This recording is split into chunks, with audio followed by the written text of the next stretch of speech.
Gara-gara Roy.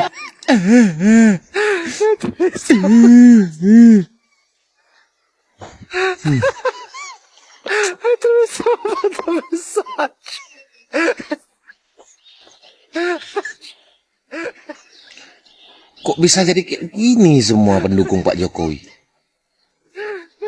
Nangis, marah-marah, guling-guling. Apa yang kalian bela kali coba? Heran aku nengok.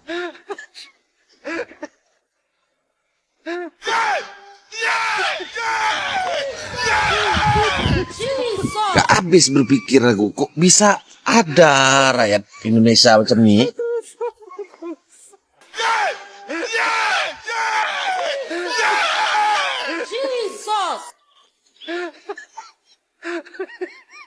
Kalian yang sopan, kalian komentar penonton. Jangan kalian ejek-ejek. Orang nangis itu dengan setulus hati. Jangan kalian curiga yang enggak. Dia nangis itu karena bela Pak Jokowi.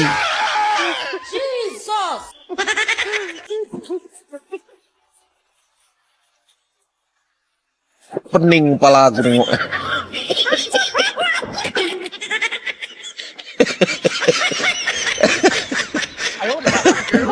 Mati lah kita kayak gini nengok berita.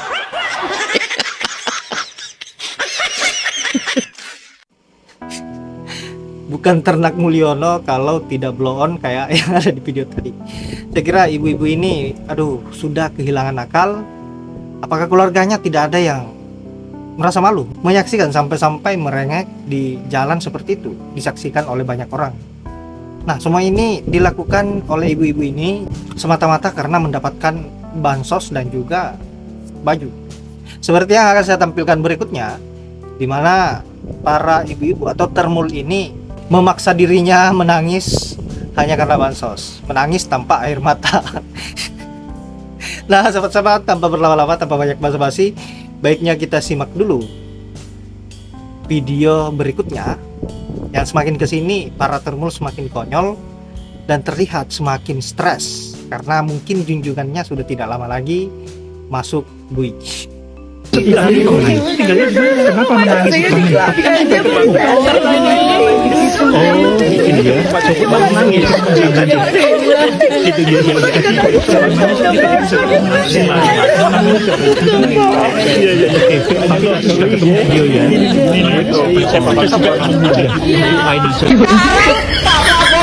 Memberikan ampunan amnesti dana polisi kepada Hasto dan Cenderung begitu cepat seminggu kemudian sementara Pak Jokowi harus berdarah-darah sendiri. Tidak ada satupun yang lewat itu dari partai politik manapun menghadapi tujuan ijazah palsu. Gak masalah Pak Jokowi. Ayo di belakang aja. Saya berjanji akan nelen panci satu pabrik ke dalam perut saya. Nih pancinya seperti ini.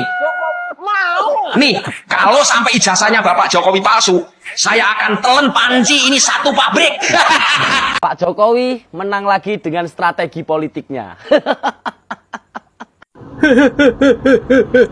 Pak Jokowi menang lagi dengan strategi politiknya. Buset termul, sudahlah nggak usah giring opini termul. Kita semua tahu kenapa Bareskrim itu menghentikan kasus ijazah ini, karena Bareskrim tahu bahwasanya Mulyono alias Jokowi itu nggak punya ijazah.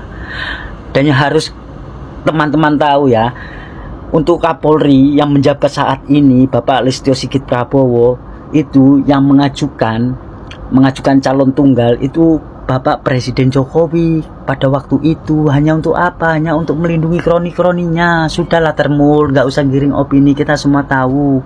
Dan untuk masalah Roy C.S. Suryo termul, saya tidak pernah melihat siapa yang menyampaikan. Saya selalu melihat apa yang disampaikan. Kebetulan yang menyampaikan ini kan Roy CS dan kawan-kawan, karena dia menyuarakan kebenaran, menyuarakan ijazah, tentang ijazah Mulyono. Dengan kebenarannya saya dukung, karena saya orangnya tidak pernah melihat siapa yang menyampaikan.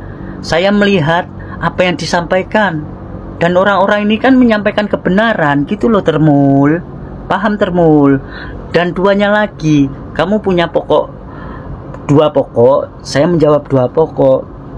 Dan untuk PDIP, kamu bilang PDIP mendukung pemerintahan Prabowo setelah kadernya dibebaskan dari jeratan hukum. Gitu kan termul? Termul, yang harus kamu tahu termul. Meskipun PDIP ini mendukung pemerintahan sekarang Prabowo, bukan berarti PDIP ini segala kebijakan yang Prabowo buat terus diamini. Bukan seperti itu konteksnya termul, konteksnya bukan seperti itu. Ya ketika Prabowo pemerintah mengeluarkan kebijakan yang tidak pro dengan rakyat, ya harus dikritik, ya harus dilawan. Kalau masalah mendukung ya tetap mendukung, bukan berarti terus berhenti mengkritik, berhenti menyuarakan untuk rakyat, untuk masyarakat, untuk bangsa dan negara. Bukan berarti berhenti seperti itu termul. Sudahlah, nggak usah giring opini. Dasar termul ini, kadang termul ini betul-betul jago. Satu, jago gimmick, itu termul. Dua, jago giring opini. Tiga, jago propaganda. Itulah ternak-ternak Mulyono. Wabillahi taufiq wal hidayah. Assalamualaikum warahmatullahi wabarakatuh. Bravo PDI Perjuangan, maju terus. Dari kemarin para pendukung Jokowi atau termul-termulnya itu mulai mengarang cerita bebas bahwa ternyata amnesti dan abolisi yang diterima oleh Hasto dan Tom Lembong ini berkat usulan dan hasil diskusi antara Jokowi dengan Presiden Prabowo. Jadi ketika Pak Prabowo datang ke Solo, itu diusulkan sama Jokowi agar diberikan amnesti dan abolisi. Jadi seharusnya Pak Hasto dan Tom Lembong ini berterima kasih kepada Jokowi. Memang kalau karangan-karangan para termul itu emang ajaib-ajaib. Padahal junjungan mereka atau Jokowi sendiri itu kelihatan jengkel sekali dengan amnesti dan abolisi ini gitu. Yang bilang bahwa saya nggak diajak bicara, saya nggak diajak diskusi. Tapi para termulnya justru mengidolakan dan menganggap bahwa Jokowi ini orang yang bijaksana dan sebagainya. Padahal Tom Lembong dan Hasto ini adalah dua orang yang menjadi lawan politik Pak Jokowi gitu. Jadi gimana ceritanya kemudian tiba-tiba mengusulkan agar dibuat amnesti dan abolisi. Tapi ya begitulah imajinasi para termul-termul gitu ya. Imajinasi mereka ini besar gitu ya, sebesar gajah padahal aslinya kodok. Imajinasi mereka tuh besar sekali, aslinya kenyataannya ya kecil gitu ya. Yang kalau loncat pun ya tipis lah loncatannya gitu ya. Dan mereka ini, para pendukung Jokowi yang ya militan dan buta mata hatinya gitu ya, mereka itu tidak memahami bahwa dalam beberapa kesempatan atau peristiwa politik yang terjadi di Indonesia itu betul-betul sangat tidak menguntungkan untuk Jokowi, dan itu beruntun, berturut-turut gitu, berkali-kali, dan mereka kayak gak ngerti gitu. Saya coba ingatkan nih, misalkan seperti 4 Pulau Aceh yang sebelumnya sudah dipindahkan sama Mendagri atau Tito Karnavian untuk dikelola oleh Sumatera Utara, atau gubernurnya adalah menantu Jokowi supaya dipindahkan ke Sumut. Tapi kan pada akhirnya itu dibatalkan. Itu jelas tidak menguntungkan setidaknya bagi menantunya Jokowi gitu. Seandainya pemerintahan Presiden Prabowo atau Presiden Prabowo Subianto sendiri ya masih sangat loyal kepada Jokowi, nggak akan ada masalah seperti ini gitu. Nggak akan ada perdebatan, nggak akan ada kemudian pertentangan seperti ini. Tapi kan nggak kelihatan itu. Kayaknya Pak Prabowo membiarkan. Atau malah justru mendukung Gubernur Aceh untuk protes keras sekali gitu ya.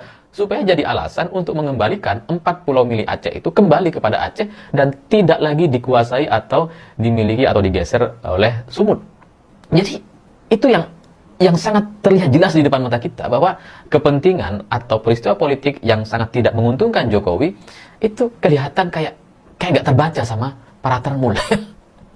Mereka selama ini kayak masih biasa aja gitu ya, baru kecewa, baru marah setelah amnesti kepada Hasto atau abolisi kepada Tom Lembong. Padahal sebelum-sebelumnya agenda atau peristiwa politik yang tidak menguntungkan Jokowi itu sudah terjadi gitu. Selain 4 Pulau Aceh misalkan, ada juga hari ulang tahun kemerdekaan Indonesia di IKN yang tahun ini dibatalkan, ditiadakan.